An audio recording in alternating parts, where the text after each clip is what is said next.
Except that some people are indeed trying to erase it. Yes. 100%. Some people are trying to erase it, and some people are trying to exaggerate it. I'm more against the erasers than the exaggerators. I can take the exaggerators. Well, there is a lot of weaponization of white. Certainly. Look at that. You agreed I didn't even get to the end of the sentence. Go ahead. No, I'm glad. Please, cut me off. But I don't know why you have to equalize them, because the erasers are the real danger of that. No, I disagree. When woke-fool Kara Swisher began uttering what I believe to be some very racist things, Bill Maher had to cut her off from his Club Random podcast. She was propagating overt anti-white prejudice, which was how absurd and insane she was becoming. When Bill Maher tells you you've gone too far, you know something is wrong. That is the line. You have officially lost the plot if he is telling you to stop being so woke and crazy. You are a waking crazy who has been brainwashed for good at that moment, and there is no way to save you. In any case, let's watch this video where Bill Maher has to silence woke feminist Kara Swisher due to her ridiculous remarks on the Club Random show. About it.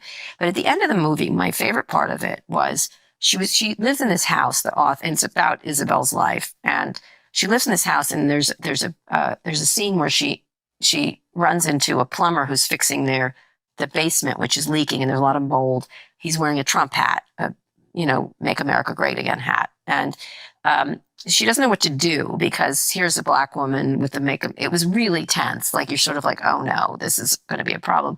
So they have a really actually good conversation about his life, she made it about his life, and they didn't get into this trope of who they each were, liberal black woman, Trump white guy. And at the end of the movie, they say something that I thought was really profound, which was, look, this is the house we live in. It was built on racism. It was built on all kinds of injustices, right? And the bones of the house have problems. And in her case, it was a framing, foundational problem. So it's been built badly over the years. Some of it's good, some of it's bad, but there's a lot of bad things. Right. That's not really what we need to be arguing about anymore. What we should argue about is what we're going to do with it now. Exactly. And that was a really interesting. And I thought, okay, that's a way to get people. And you don't excuse what happened. No. Because I think what's happening in the South about pretending it didn't happen is fucking bullshit. Live in the era we're living in. Right, but you have to live in the world we're living with a knowledge of the world we live in. And the era we're living in carries the scars of the past. This past lives on in the present. Mm-hmm. Like, history lives on in the moment we're living in. Except that some people are indeed trying to erase it. Yes. 100%. Some people are trying to erase it, and some people are trying to exaggerate it. I'm more against the erasers than the exaggerators. I can take the exaggerators. Well, there is a lot of weaponization of white. Certainly. Look at that. You agreed I didn't even get to the end of the sentence. Go ahead. No, I'm glad. Please, cut me off. But I don't know why you have to equalize them, because the erasers are the real danger of that. No, I disagree. It's very amazing how individuals like Kara Swisher fail to recognize the hypocrisy or irony in whatever they say. They are completely unaware of it. I don't believe that people like David Pakman, Emma Vigeland, and Sam Seder are stupid. I believe they lean into the absurdity to keep the money coming in because they know their audience is easily swayed. However, Swisher, she appears to have been indoctrinated. She isn't acting. It's horrible when Bill Maher makes you look foolish for being too woke. That is the extent of her decline.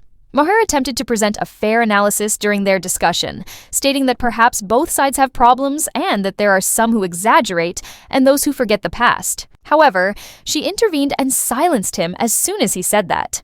She didn't want to think about the exaggerators in any way. The only evil guys, in her opinion, are the erasers. What's crazy is how easily she becomes agitated over simple disagreements. Not because Bill is incorrect, but rather because she knows in her heart that she continues interrupting him before he can finish a sentence. The issue with folks like her is that they live in a comfortable echo chamber and are terrified by even the slightest resistance. They are weak and afraid of being disproved, which makes them hold on to their illusions the more. Bad that comes from people weaponizing white guilt is what I was going to say, because you preach on the one hand, like Joe Biden the other day, that you have to work 10 times as hard, that the world is just so stacked against you, which is not, first of all, it's not true. it can be somewhat stacked against you, and it can help you somewhat to be a person of color. I certainly know this personally, anecdotally from people. Mhm. So, and of course, there are statistics about it. I mean, I think a third of, was it 2022, third of white kids applying to college lied and said they About the were, racial thing. I understand. they said they were people of color. Okay.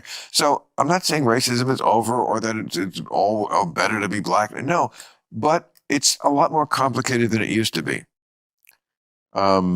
Except that the erasure or the banning of books is a very different. That is people who have had But years, erasure, you mean like not teaching black? real history, actual history. And by the Yeah, way, I the think way that- I we think were that's taught history. mostly- If you enjoy content like this, then make sure to leave a like and subscribe to the channel. It really does help me out a ton. Let's get back to the video. A bullshit charge. I mean, I was I think- was in that all white town Mhm. we talked about before, New Jersey, like in the 1960s. We learned what slavery was, and we learned Yes. it was wrong. That's correct, and that's the way it should be taught. Right, and it was. I'm saying, but this is an all white town in 1968, and they weren't erasing So history. why is the Republican Party obsessed with not talking about it anymore? Because part of it is a reaction to what Talking happened. about it too much. Yes. Part of it is a reaction to the 1619 kind of idea, Kendi and Robin DiAngelo, that racism is everything. That's what critical race theory really means. We have to see everything. And I would agree, it is America's biggest, baddest, awfulest sin.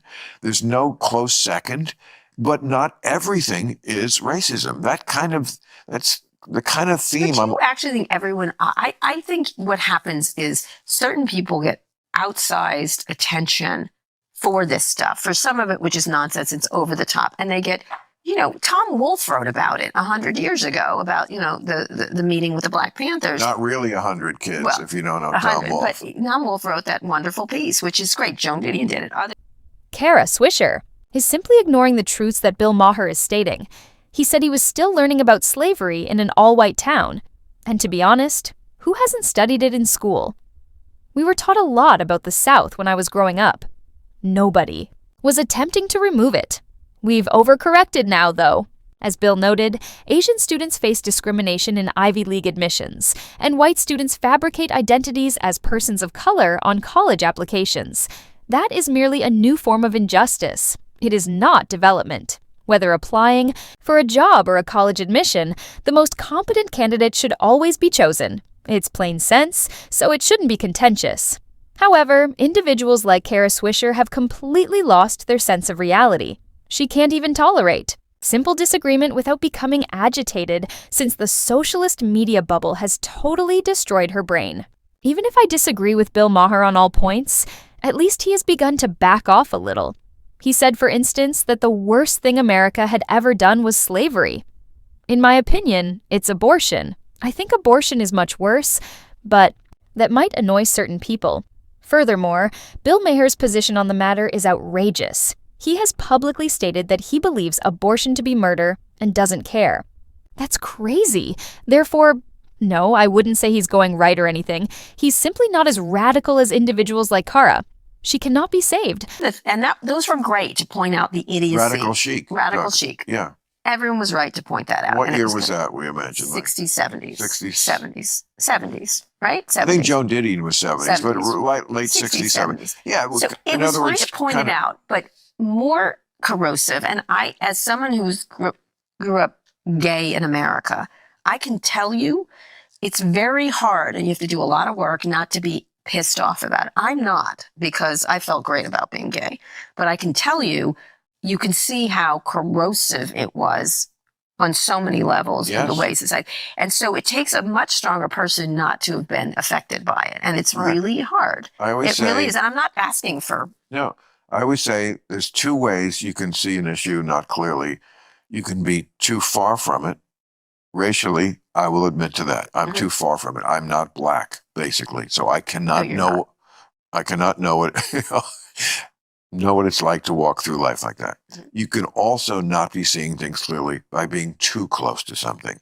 That's the fly on the Mona Lisa theory. The fly on the Mona Lisa cannot appreciate. what? Well, it's assuming a fly could appreciate great art. How are you unable to comprehend it? It's such a simple idea, you can't see the entire painting. If a fly is perched on it, so you can't appreciate its true beauty.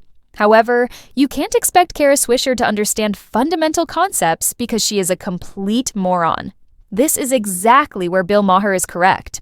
The issue is that people like her only want to live in their comfortable echo chamber and are uninterested in reality or the truth. She wasn't there to engage in genuine conversation on Club Random. She simply wanted to vent about how terrible white men and people are, and she probably wanted to take a few jabs at Christians as well.